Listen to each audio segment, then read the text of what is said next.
morning students. நம்ம இன்னைக்கு பார்க்க போகிற டாபிக் மேட்டர் அரவுண்ட் அஸ் பற்றி பார்க்க போகிறோம். மேட்டர் அரவுண்ட் அஸ்னால் என்ன, நம்மை சுற்றி உள்ள பருப்பொருட்கள். ஸோ அதோட இன்ட்ரடக்ஷன் ஃபஸ்ட்டு பார்ப்போம். நம்மை சுற்றி உள்ள பருப்பொருட்கள் என்ன, ஸோ அந்த பருப்பொருட்கள் பெயர்கள்லாம் என்னன்னு நம்ம பார்க்கலாம். அதெல்லாம் இன்ட்ரோ பார்க்கலாம். Anything which occupies space and has mass is called matter. மேட்டர்னாக்கா பருப்பொருள். மேட்டர்னா என்னது, பருப்பொருள். இப்போ ஒரு சாக்பீஸ் இருக்குது. இந்த சாக்பீஸ் வந்து எந்த அளவுக்கு ஒரு பொருள் அழைச்சிட்ருக்கோ அதுக்கு தான் வந்து என்னது பருப்பொருள் பேர். அது பேர் வந்து என்னது என்ன சொல்லியிருக்கோம், anything which occupies space. which occupies space. ஒரு இடத்தை அடைத்துக்கொள்ள ஒரு பொருள் வந்து என்னது பருப்பொருள் அப்படின்னு சொல்லலாம். அந்த பருப்பொருளுக்கு எடுத்துக்காட்டு சாலிட், லிக்விட், கேஸ். பருப்பொருளுக்கு எடுத்துக்காட்டு matter. Example solid, liquid, gas. அதாவது திண்மம், திரவம், வாயு. ஓகே, வாயுன்னு சொன்னாக்கா கேஸ்னா ஏர். கேஸ்னா என்னது, வாயுக்கு எடுத்துக்காட்டு ஏர் பார்ட்டிகல். ஓகே, லிக்விடுக்கு நீர், தண்ணி சொல்லலாம். சாலிட் சொன்னாக்கா உப்பு. சாலிட் எக்ஸாம்பிள் உப்பு. Matter is everywhere around us. மேட்டர்னா என்னது, நம்மளை சுற்றி இருக்க எல்லாமே வந்து அது பருப்பொருட்கள் சொல்லலாம். இந்த போர்ட் சொல்லலாம், பெஞ்சு சொல்லலாம், டிஸ்க் சொல்லலாம், சேர்ஸ், டஸ்டர், சாக்பீஸ். ஸோ எல்லாமே வந்து என்னன்னு சொன்னாங்கன்னா பருப்பொருட்கள். அனைத்துமே நம்மை சுற்றி இருக்கின்ற அனைத்து பொருள்களுமே வந்து என்னது மேட்டர்னு சொல்லலாம். ஓகே, மேட்டரில் வந்து இந்த யார் ஹீட் பிரீத். ஓகே, சொல்லவே யார், இந்த யார் எதுக்கு யூஸ் ஆகுது, நம்ம சுவாசிக்க உயிர் வாழ்றதுக்கு இந்த காற்று மிக மிக முக்கியம். சரியா, அதில் இருக்க ஆக்சிஜனை தான் நாம் எடுத்துக்கொண்டு உயிர் வாழ்கிறோம். கார்பன் டை ஆக்சைடை வெளியிடுகிறோம். ஓகே, இந்த யார் ஹீட் பிரீத். யார் வந்து எதுக்கு பயன்படுது, பிரீத் பண்ணுறது. பிரீத்னா அதை சுவாசிக்க. ஓகே, வாட்டர் வந்து வி ட்ரிங்க். வாட்டர் வந்து எதுக்கு யூஸ் ஆகுது, இந்த லிக்விடில் வாட்டர் இருக்கு இல்லையா, வாட்டர் வந்து என்னது எல்லா உயிர்களுமே உயிரோடு வாழணும்னு சொன்னாக்கா வாட்டர் வந்து வெரி வெரி எசென்ஷியல், ரொம்ப ரொம்ப அவசியமான ஒன்று நீர் அப்படின்னு சொல்லலாம். ஓகே, இந்த matter is made up of atoms. Okay, matter பருப்பொருள் எதனால் ஆனது, பருப்பொருள் எதனால் ஆனது அப்படின்னு பார்த்தீங்கன்னு சொன்னாக்கா அணுக்களால் ஆனது. பருப்பொருள் எதனால் ஆனது, அணுக்களால் ஆனது. ஓகே, இந்த அணுக்கள் வந்து பார்த்தீங்கன்னு சொன்னாக்கா ரொம்ப ஸ்மாலஸ்ட் பார்ட்டிகள்னு சொல்லுவாங்க. மிக மிக சிறிய துகள், கண்ணுக்கே தெரியாது. அந்த சாக்பீஸ் இருக்குன்னு சொன்னால் இது ஃபுல்லாக உடச்சது போல் ஆக ஸ்மால் பார்ட்டிகல் இருக்கும். அதை நம்ம வெறும் கண்ணால் பார்க்க முடியும்னாக்கா பார்க்க முடியாது. அதே மாதிரி ஒரு புக்கில் ஒரு எக்ஸாம்பிள் கொடுத்துருப்பாங்க. ஒரு த்ரெட் எடுத்துட்டு அது நைஃபால் ஒரு ஸ்மால் பார்ட்டிகலாக கட் பண்ணிகிட்டே வருவாங்க. அந்த பீஸை கட் பண்ணிவிட்டு லாஸ்ட் ரொம்ப ஸ்மால் பீஸ் இருக்குல்ல, அதை வந்து உங்களோட கண்ணால் பார்க்க முடியும்னா பார்க்க முடியாது. ஸோ அதை வந்து மைக்ரோஸ்கோப்போட தான் பார்க்க முடியும். இதே ஸோ ஸ்மால், ரொம்ப வந்து ஒரு சிறிய பார்ட்டிகல் தான் என்ன சொல்கிறாங்க, ஆட்டம்னு சொல்கிறாங்க. You cannot see your eyes. உங்கள் கண்களால் வந்து என்ன செய்ய முடியாது, அணுக்களை பார்க்க முடியாது. கண்களால் அணுக்களை பார்க்க முடியாது. ஓகே, இந்த ஆட்டம்ஸ் வந்து பார்க்கறதுக்கான மைக்ரோஸ்கோப்லாம் இருக்குது. அதோட நேம் பார்க்கலாம். Atoms by using atomic visualisation microscope. Atomic visualisation microscope சொல்லுவோம். ஓகே, ARMனாக்கா அட்டாமிக் விசுவலேஷன் மைக்ரோஸ்கோப். ஓகே, இது வந்து அணுக்கள் எல்லாம் வச்சு பார்க்குறதுக்கு உருப்பெருக்கி காட்டுறதுக்கு ரொம்ப வந்து பயனுள்ளதாக இருக்குது. ஒரு மைக்ரோஸ்கோப்போட பெயர் atomic visualisation microscope. Atomic visualisation microscope வந்து எதற்கு பயன்படுகிறது, அணுக்களை வைத்து பார்த்து அதை உருப்பெருக்கி பார்ப்பதற்கு மிகவும் பயன்படுகிறது. அடுத்து வந்து வர மைக்ரோஸ்கோப் இருக்குது tunnelling electron microscope. Tunnelling electron microscope, அதில் TEM சொல்லுவோம். எம் சொன்னது tunnelling electron microscope. Tunnelling electron microscope, atomic visualisation microscope. இந்த ரெண்டு மைக்ரோஸ்கோப் வச்சு நம்ம அணுக்களை வந்து உருப்பெருக்கி பார்க்கலாம். நெருங்கண்களால் அணுக்களை பார்க்க முடியாது.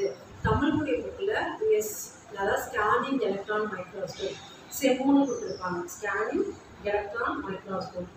ஸோ அந்த மைக்ரோஸ்கோப்பாலேயும் அணுக்களை வந்து பார்க்கலாம். ஓகே, நம்ம வந்து மேட்டர் அரவுண்ட் அஸ் லெசன் பார்த்துருக்கோம்.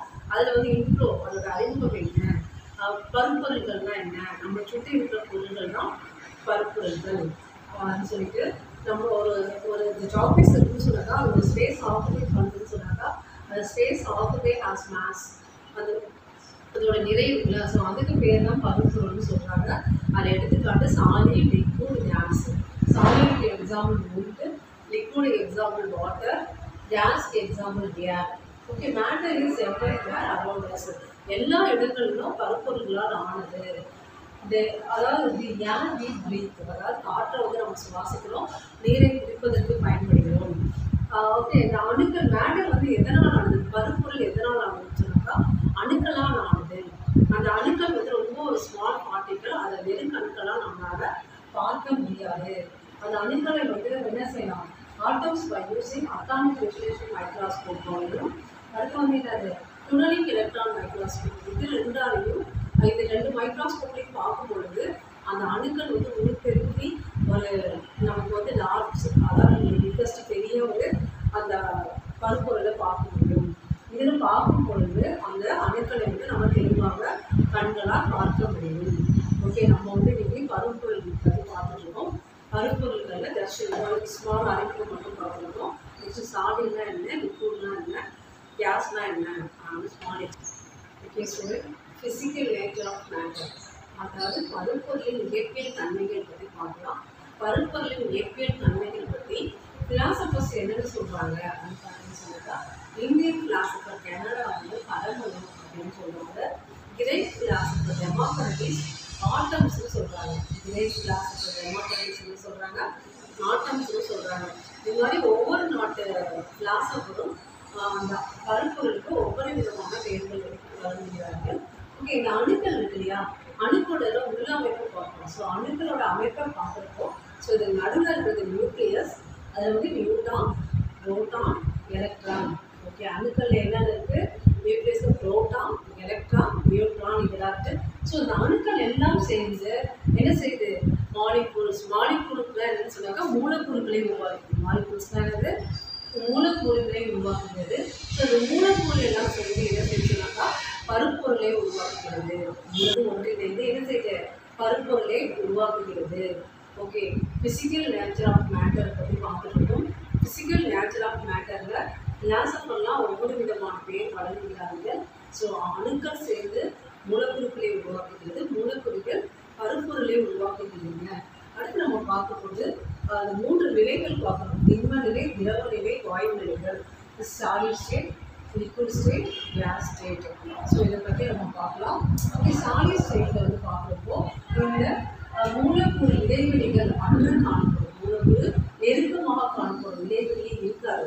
ஃபார் எக்ஸாம்பிள் இந்த டஸ்டர் இருந்துச்சுங்கள, இது வந்து மூலக்கூறு இடைவெளிகள் இருந்தால் இது ஈஸியாக பிரேக் ஆகிடும். ஸோ மூலக்கூறுகள் இடைவெளி இருந்து காணப்படும், அதாவது நெருக்கமான ஒரு அமைப்புடன் காணப்படும். ஓகே, அதாவது லிக்விட் பார்த்தீங்கன்னு சொன்னாக்கா அதை மூலக்கூறுகள் இடைவெளிகள் காணப்படும். லிக்விட்ல வந்து மூலக்கூறு இடைவெளிகள் காணப்படும். கேஸ்ல மூலக்கூறுகள் அதிக இடைவெளிகள் காணப்படும். கேஸ்ல எல்லாமே காணப்படுகிறது, மூலக்கூறுகள் அதிக இடைவெளிகள் காணப்படும். இப்போ சாலிட்ல வந்து பார்த்தீங்கன்னு சொன்னால் மூலக்கூறுகள் இடைவெளி சுத்தமாக இருக்கவே இருக்காது, இடைவெளிகள் அற்று காணப்படும்.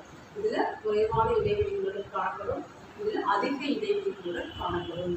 ஸோ இதுதான் வந்து இந்த solid state, liquid state, gas state சொல்லிட்டு அதுக்கு ஒரு ஸ்மால் எக்ஸ்பிரிமெண்ட் பார்த்தீங்கன்னு சொன்னாக்கா அந்த அணுக்களுக்கான இடைவெளி நெருக்கமாக காணப்படும்.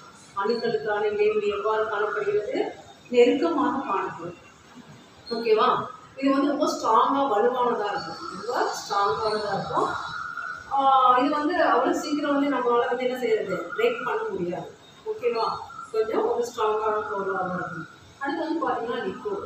லிக்விட் வந்து பார்த்தீங்கன்னு சொன்னாக்கா நான் ஒரு கிளாஸில் வந்து வாட்டர் வச்சுருக்கேன், ஒரு கிளாஸில் தண்ணி வச்சுருக்கேன். இந்த தண்ணி வந்து அதோட வடிவத்தை வந்து ஈஸியாக வந்து மாற்றிக்கணும்.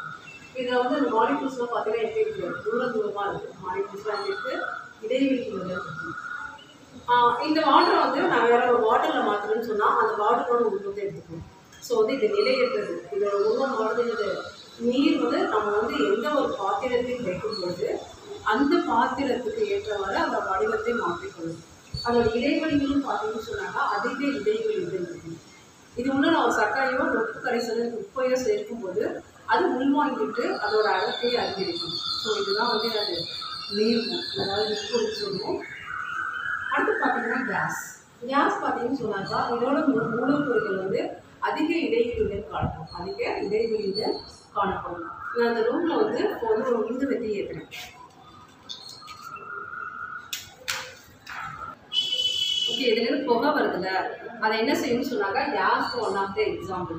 ஓகே, அதோட ஸ்டேட் பார்த்தீங்கன்னா எப்படி இருக்குன்னு சொன்னாக்கா அதிக இடைவெளி, மூலக்கூறு இடைவெளிகள் காணப்படும். இது வந்து ஈஸியாக என்ன செய்யணும்னு சொன்னாக்கா அந்த ரூம் ஃபுல்லாக ஆக்குபை பண்ணிக்கும். இது ஈஸியாக என்ன செய்யும், இந்த ரூம் ஃபுல்லாக ஆக்குபை பண்ணிக்கும். எளிதில் வந்து விரவக்கூடிய டிஃப்யூஷன் சொல்லுவோம். டிஃப்யூஷன்னா என்னது, விரவுதல். இந்த அறை முழுவதும் இது என்ன செய்யும், எளிதில் விரவக்கூடிய தன்மையுடையது அப்படின்னு சொல்லலாம். ஓகே, இப்போ வந்து நம்ம சாலிட் பார்த்துருக்கோம். சாலிடுக்கு இது ரெண்டுமே வந்து சாலிடுக்கான எக்ஸாம்பிள் சொல்லலாம். சாலிடுக்கானது ஒரு கனமான பொருள், அதாவது சாக்பீஸ், டஸ்டர், இதெல்லாம் நம்ம சாலிடுக்கான எடுத்துக்காட்டுகள் சொல்லலாம். ஓகே, லிக்விடுக்கானது ஒரு வாட்டர் டம்ளரில் வச்சாலும் அதோட அதுக்கு ஏற்ற மாதிரி வடிவத்தை மாற்றிக்கும். அது ஒரு லிக்கர் வச்சாலும் அதுக்கு ஏற்ற மாதிரி வடிவத்தை மாற்றிக்கணும். இது வந்து அதிக இடைவெளியுடன் காணப்படும். ஸோ இந்த கேஸ் இருக்குது, இந்த கேஸ் பண்ணிங்கனாக்கா இது வந்து அதிக இடைவெளியுடன் காணப்படும். இது ஈஸியாக வந்து இந்த ரூஃபில் வந்து இந்த ஊதுவத்தியை வைக்கிறேன். இது என்ன செய்யும், ஈஸியாக இந்த ரூம் ஃபுல்லாக வந்து ஸ்ப்ரெட் ஆகும். அதான் டிஃப்யூஷன் பேர். டிஃப்யூஷன் சொன்னாக்கா பரவுதல்.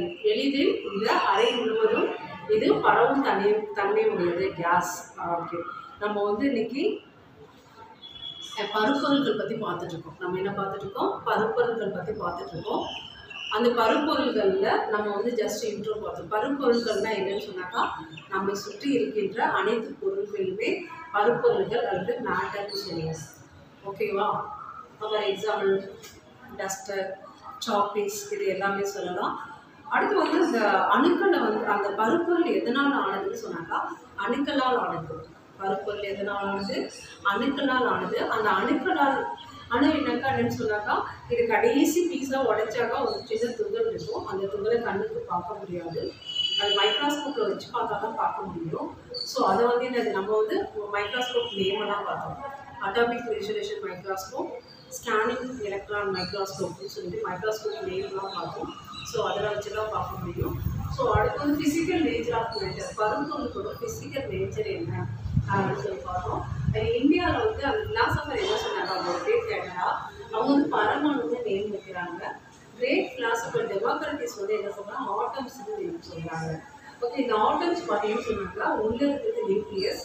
நியூக்ளியஸை வந்து நியூட்ரான், புரோட்டான், எலக்ட்ரான், ஸோ இந்த மாதிரி ஒரு ஸ்ட்ரக்சர் இருக்கும். ஸோ இதெல்லாம் வந்து ஃபார்ம் பண்ணி மூலக்கூறு உருவாக்கும். இந்த மூலக்கூறுலாம் சேர்ந்து பருப்பொருட்களை உண்டாக்கும் அப்படின்னு பார்க்கணும். ஓகே, இப்போ சாலிட்னு சொன்னாக்கா இது ஒரு கனமான கல்லில் கூட எடுத்துக்காட்டு வச்சுக்கலாம். அப்படின்னா அந்த டஸ்டர் கூட வச்சுக்கலாம். இது அதிகமான இடைவெளிக்கு இல்லாமல் நெருக்கமாக காணப்படும். அப்போ தான் அந்த பொருள் வந்து ஸ்ட்ராங்காக இருக்கும், திண்ம பொருள்னு சொல்ல முடியும். அடுத்து வந்து லிக்விட். லிக்விடுகள் பார்த்தீங்கன்னு சொன்னாக்கா அந்த மூலக்கூறுகள் வந்து இடைவெளிகளுடன் காணப்படும். மூலக்கூறுகள் எவ்வாறு காணப்படுகிறது, இடைவெளிகள். ஏன் இடைவெளிகள் இருக்குன்னு சொன்னாக்கா இந்த தண்ணியை வந்து நான் வேற ஒரு பாத்திரத்தில் மாற்றும் போது வடிவத்தை வந்து அதுக்கு ஏற்ற மாதிரி மாற்றிக்கணும். ஆனால் இந்த சாக்பீஸ் வந்து இந்த வடிவத்தில் தான் இருக்கும். ஓகேவா, இந்த டஸ்டர் வந்து இந்த ஃபார்மில் தான் இருக்கும். இது கேஸ். கேஸ் பார்த்தீங்கன்னு சொன்னாக்கா இது வந்து இடைவெளி, இது நெருக்கமே, அதாவது இடைவெளிகள் அற்று காணப்படும். இது இடைவெளிகளுடன் காணப்படும். இது அதிக இடைவெளிகளுடன் காணப்படும். இப்போ வந்து நான் ஊதுவத்தி காமிச்சேன் இல்லையா, இந்த ஊதுவத்தி வந்து என்னது, அந்த புகையானது இந்த ரூம் ஃபுல்லாக எளிதில் டிஃப்யூஷன் மீன்ஸ்னாக்கா பரவும் தன்மை இருக்குது. ஓகே, நம்ம இன்னைக்கு என்ன டாபிக் பார்த்தோம்னு சொன்னாக்கா நம்மை சுற்றி உள்ள பருப்பொருட்கள் பற்றி பார்த்தோம் ஸ்டூடெண்ட்ஸ். அதாவது மேட்டர் அரவுண்ட் அஸ், நம்மை சுற்றி உள்ள பருப்பொருட்கள்னாக்கா மேட்டர் அரவுண்ட் அஸ் பற்றி பார்த்தோம். ஓகே, நெக்ஸ்ட் கிளாஸில் இதோட கண்டினியூஷன் பார்த்து பார்க்கலாம். Thank you students.